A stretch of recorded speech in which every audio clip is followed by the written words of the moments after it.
Al Jazeera Podcast.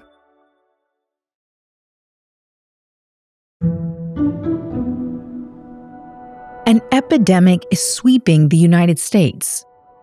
Researchers say it's as deadly as smoking 15 cigarettes every day and could lead to wide-ranging consequences. It can have profound effects on mental health as well as heart disease, stroke, and dementia, and links all of this to billions of dollars in healthcare costs. The U.S. government's top doctor, Surgeon General Vivek Murthy, even issued an advisory. He called it the epidemic of loneliness. Social connection is as fundamental to our mental and physical health as food, water, and sleep. And it's not only happening in the U.S. Around the world, people became acutely aware of their isolation during another health emergency, the COVID-19 pandemic. The Great Lockdown robbed us of our freedoms and our daily lives. Personal contact was prohibited. Millions of people were locked in their homes for weeks on end. But as the pandemic has ebbed, many are still struggling to find deeper connections. The levels of loneliness skyrocketed across the world. So much so that the World Health Organization has now declared loneliness a global public health concern. So how did we find ourselves in this crisis of connection? And what could be the cure? I'm Natasha Del Toro, in for Malika Bilal, and this is The Take.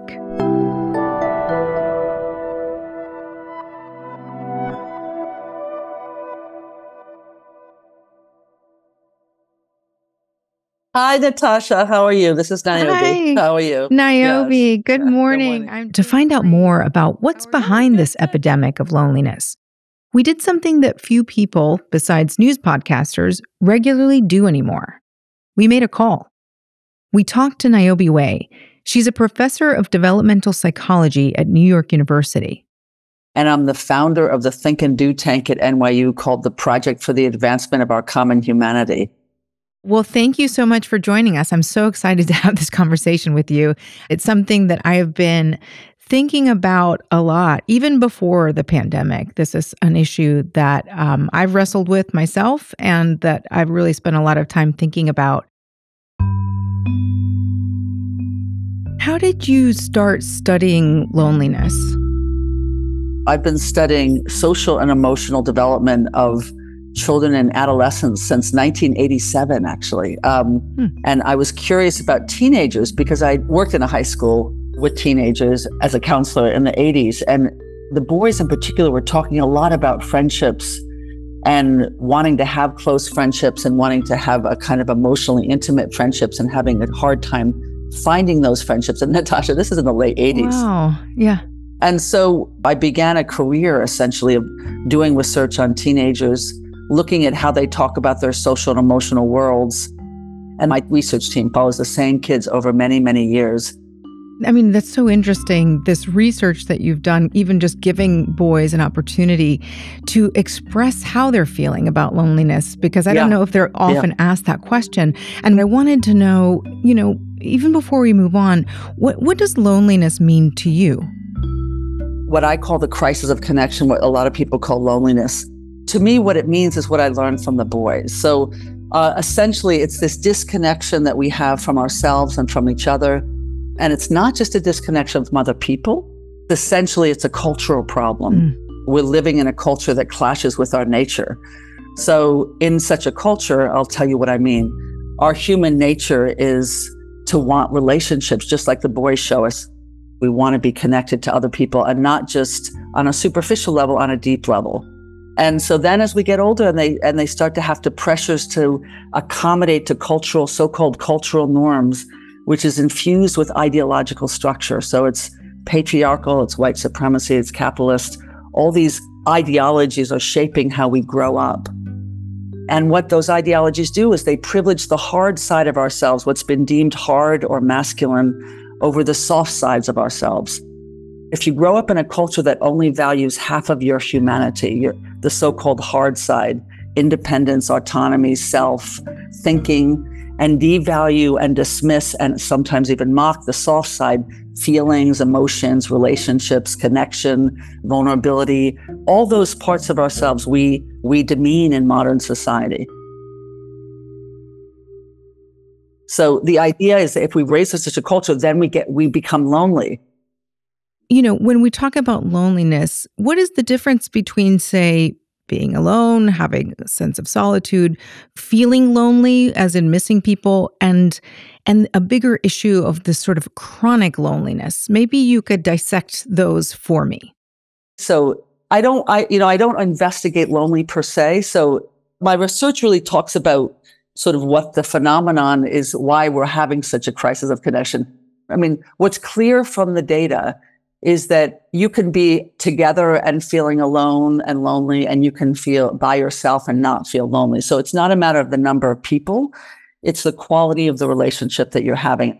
And we oftentimes think that if you're just surrounded by people, you won't feel lonely. And that's a really thin version of what it actually means to be human, because we actually want deep connection. So to me, I think we get stuck sometimes, and I even said this to the Surgeon General too. I think we sometimes get stuck in the prevalence question of how prevalent it is and exactly what the feeling is. And we don't talk enough about actually what do we know about what makes us not feel lonely, right? We have to start paying attention to the quality of our relationships, not just the quantity. And so I just think we have to always talk about our cultural norms, because it really is modern culture that's getting in our way. And you mentioned the U.S. Surgeon General, who is the highest public health authority in the country, and it's published its first ever advisory on our epidemic of loneliness and isolation. Yeah. So obviously it's interesting that this is now being addressed on a national level. Half of U.S. adults experience measurable loneliness, and it's greater among young adults. I'm curious, how is loneliness in this case measured? And what does that number even mean? It varies. It's such a popular investigation right now. It really varies. It's usually some kind of self-report survey that was done. It's over thousands of studies at this point where they do national data collection around people self-reporting. But again, because oftentimes we're quantifying it rather than looking at the quality, we don't actually really have a sense of when people say, I'm very lonely, what they mean by that. For some people, they're just looking for friends. Some people have lots of friends, but don't feel deeply connected to anybody. Some people feel deeply connected to one person, but still somehow don't, feel lonely in their lives.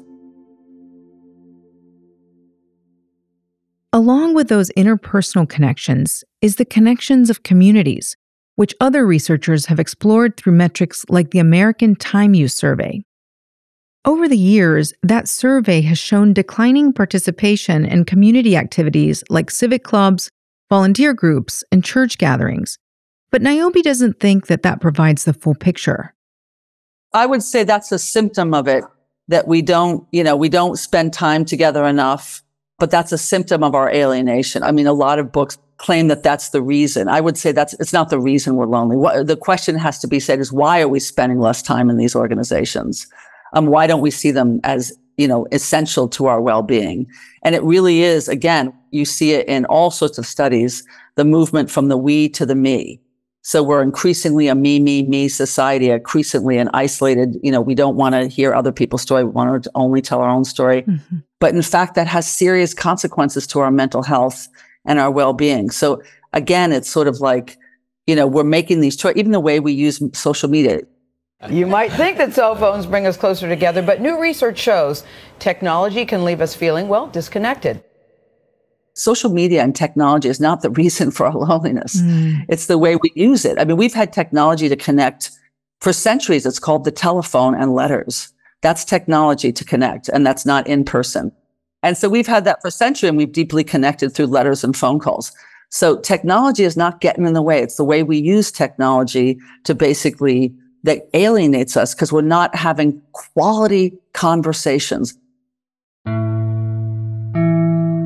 We're definitely in a society where it's the selfie reigns supreme. It's the me. Let me talk about me. Let me talk about me. What's good for me? What's good for me? We have lost our way, Natasha. We have lost our way.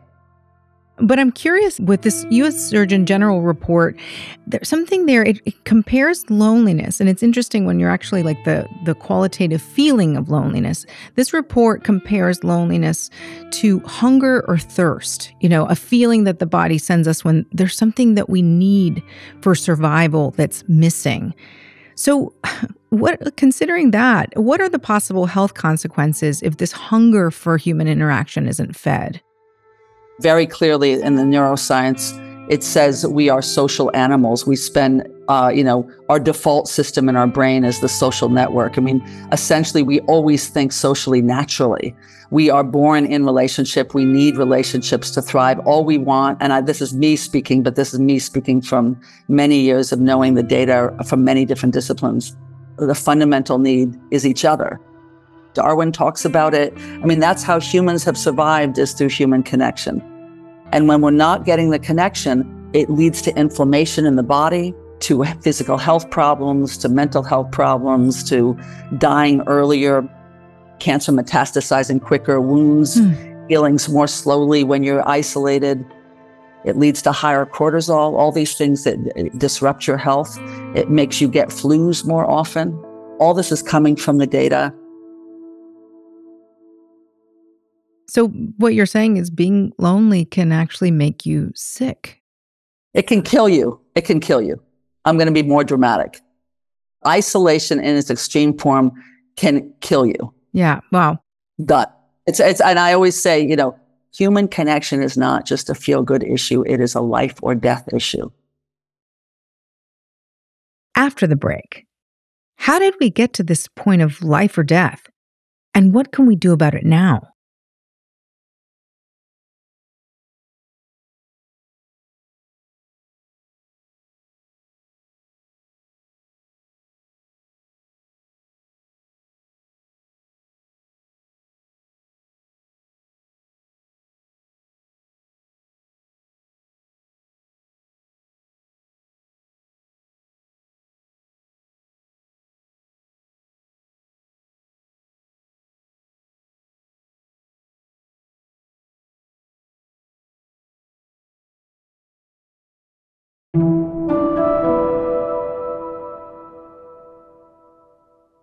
Let me ask you, Niobe, when did loneliness begin to turn into an epidemic?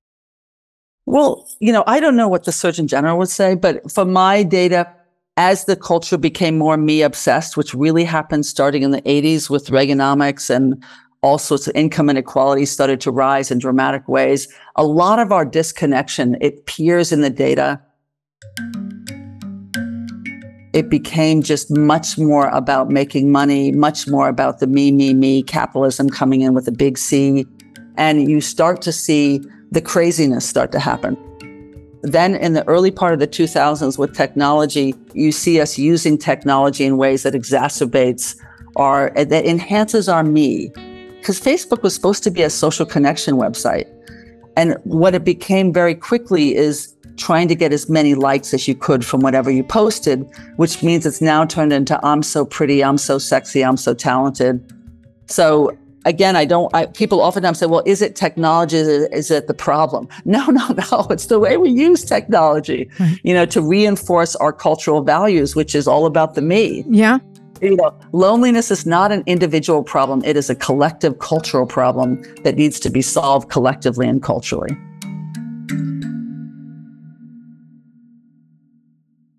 You've been doing 35 years of research, watching some of the changes in our society, and then the pandemic. Yeah. Can you maybe talk a little bit about the impact of the pandemic lockdowns on our feeling of loneliness and lack of connection?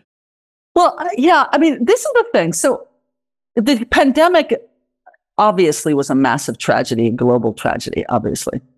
The one thing that it did do, though, is it made us more attuned to what was happening to ourselves and each other. It made us more conscious. So all of a sudden with the pandemic, when we were forced to stay in our homes or forced to not talk to each other for those who had to go out to work, made us obviously more isolated and lonely, obviously, but also made us more aware of how lonely we were even before the pandemic. So it basically heightened our consciousness. And then people started to want to talk about it. That heightened consciousness and the conversations it led to happened all around the world after the pandemic. A quarter of the world's population feels very or fairly lonely right now. I'm Ellen Maese. I'm a senior research consultant here at Gallup. Gallup, a polling firm, and Meta, which owns Facebook, conducted the first global survey asking people in 142 countries how lonely or socially connected they felt. 49% of people surveyed said they were not lonely at all. 27% felt a little lonely. And 24%, which translates into more than 1 billion people, said they were fairly or very lonely. I think that's a really striking number when you think about how many billions of people that is who are experiencing loneliness right now, and really contextualizes what the conversation is around this pandemic of loneliness. Countries with the highest rates of social connectedness ranged from East Asia to the Balkans to the Nordic region. One of the things that is so important about research like this is it really dispels some of those myths. You know, the countries at the top of the list were not just high-income countries or, countries that I think we think of in terms of the strong social connection cultures. There were countries who were strongly connected all over the globe in every single continent. And yet there are also countries in every place where people are struggling with loneliness. Niobe Wei from NYU's Project for the Advancement of Our Common Humanity has also researched other countries and cultures. She says loneliness and social connection are in some ways universal. I lived in China I've lived all over the world, and knowing the research from around the world, the fundamental thing is that we are, as humans, we're starving for each other. And I think there's variation in what those connections look like. And even the meaning of emotional intimacy, I think, varies. So for me, emotional intimacy, Natasha, this is a funny thing to say to you, but it's oftentimes, to me, this kind of conversation is very emotionally intimate for me, because I'm being able to share what I learned from people, and I'm sharing it with you, and you're responding and asking questions. So I think the notion of loneliness and the specifics of it probably does vary. But the fundamental need of the kind of what the Surgeon General refers to, of the hunger, that craving for someone to please see me as I see myself, and to please allow me to connect to someone in ways that we both see each other as we see ourselves. And, we're so hungry, Natasha. My students are so hungry. Mm-hmm. In the classroom, I create spaces where they interview each other, and at the beginning of every single class, I give them a question like, tell me about a time you trusted someone and how you trusted them. And so by the end of the class, they have best friends, they have new best friends, they're feeling deeply connected. They, of course, want to take the class for the rest of their lives. But the point is, it's easy. It's easy. You just turn to the person and ask a real question, and then ask follow-up questions, and then encourage them to ask you the same question, and then get them to ask you follow-up questions. Bingo. Our research shows that it really does make people feel listened to, and it really does enhance connection. Among the Surgeon General's recommended remedies for the loneliness epidemic is to strengthen so-called social infrastructure. That means public spaces like parks, libraries, or volunteer organizations that can bring people together. But Niobe says it still starts with the individual. You have to start with psychology to create structural change. That's said like a real psychologist, Natasha. We can always talk about structural change, but if you don't change the psychology of the world, we're not going to be able to create the effective structural change. So what you have to do is understand that if the tool by which we're going to create change is nurturing our natural curiosity in each other, then you embed that in our schools, which is what we're doing in schools. We're trying to do this. Schools and workplaces and homes and the way we raise our children, in every single institution, space that we're in, that we have to move from what's wrong with you to what can I learn from you. And then this is the big kicker, and then making it mutual. It has to go both ways in order to build the connections. And it actually takes practice, like learning a language. You can't just learn French when you're little and then just remember it 20 years later. It's the same thing. We have to practice it. So create spaces of practice where we practice our relational intelligence, and we can do it. We can embed it in what we do every day. So it's this idea of cultivating a culture of connection. Exactly, Natasha. Bingo. A culture of connection. Exactly. And that's the take. This episode was not made alone. It was produced by Miranda Lin with Zaina Badr, Chloe Kaylee, Zonia Bagat, Suri el-Khalili, Faranisa Campana, Khalid Sultan, David Enders, Amy Walters, Ashish Malhotra, and me, Natasha Del Toro, in from Malika Bilal. Our sound designer is Alex Roldan. Alexandra Locke is the Take's executive producer, and Ney Alvarez is Al Jazeera's head of audio. We'll be back.